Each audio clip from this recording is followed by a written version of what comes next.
ಅದೇ ಹೇಳಿದ್ 3-4 ಇದೆ ಅಂತ. ಇನ್ನೂ ಮರಿದೆ ಬೇಣ,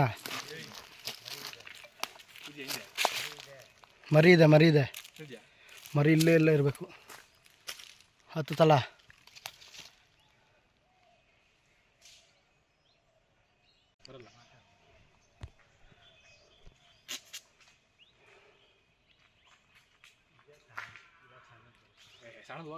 ಅದೇ ಹೇಳಿದ್ 3-4 ಇದೆ ಅಂತ.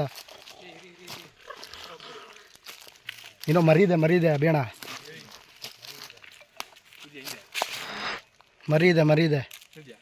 ಮರಿ ಇಲ್ಲೇ ಇರಬೇಕು. 10 ತಲ.